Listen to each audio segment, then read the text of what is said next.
This is going to be video number 52 on your Firearms Defense channel.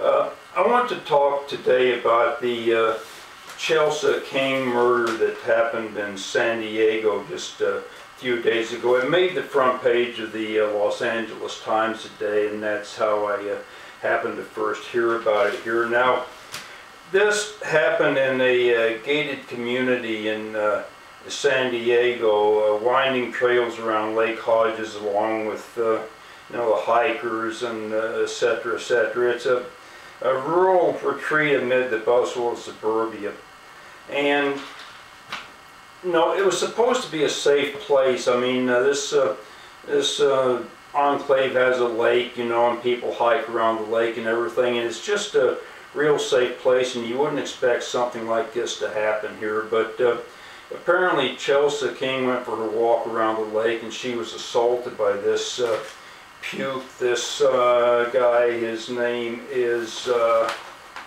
16 here. Yeah, the rest of it's on the back page. His name is John Albert Gardner III, and of course he did something previous to this in 2005. 2000 he assaulted a 13-year-old girl, and he did 5 years for that and got out naturally. And he's been suspected in a couple of other assaults. And I was watching a YouTube video tonight, and I saw this guy on YouTube, and I saw him in court. And I looked at this guy, and I'm just looking at this guy, and it makes me want to puke just looking at this guy. If I could be the guy and he was standing on the trap door, and I could be the guy to open the trap and see him drop and stretch about 8 feet of rope, I just love that. But that's never going to happen. Of course, the DA says they're going to seek the death penalty and all that, but we haven't executed anybody in California for 30 years. So he might be 30 years old. I'm 63. He'll outlive me. I'll pass away before he gets a death penalty. So that isn't going to happen. So this is just, just another. It's a horrible tragedy, another horrible preventable tragedy, another failure by the justice system, another failure by, the judicial system, another failure by the penal system, just failures all the way around.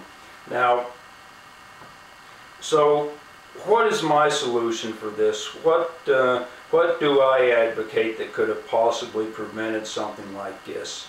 What do I have to offer? I'm 63 years old, I'm retired, I'm not employed, I'm not in law enforcement, I'm not an expert in law, I'm not anything. Well, here's what I offer that could have prevented it. If Chelsea King would have had a hammerless 38 caliber Smith & Wesson revolver in her jacket pocket, and her parents are middle class, they could have certainly afforded something like that. She could have been going for her morning walk and had her hand in her jacket pocket on this revolver, and when this puke jumped out of the bushes, she could have wasted him, and that would have been the easy preventable thing for it. Now, some people might say, yeah, but she was only 17 years old. She was only in high school. Well, as far as I'm concerned, she was old enough to be trained to use a firearm and old enough to have concealed carry. We got to get over this idea that citizens of any age should be defenseless. Everybody should have the right to carry and defend themselves. And for me, as far as I'm concerned, for a 17-year-old girl to be trained to use a firearm and to have concealed carry is a perfectly reasonable position to advocate for. Now, so that's my solution for the whole problem. Now, there's going to be people who are going to say, everybody, the liberals and all the other people are going to say, well, we can't have that. We're a peace-loving society. My God, we can't have everybody carrying. Well, I say to that, why not?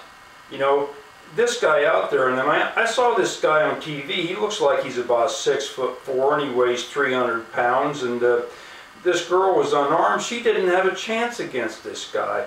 I wouldn't have had a chance against this guy. He would have probably killed me if he would have physically assaulted me. So, we've got to get over this idea that citizens should be unarmed and just be fair game for the predators.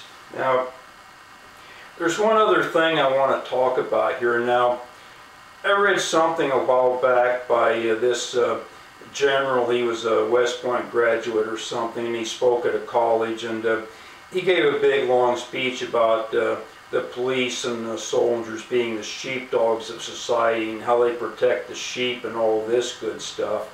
And it was a real long essay. I really liked it. I read it. I don't have time to talk about much of it here, and I don't remember that much of it. But hey, I'm sorry for all the citizens out there.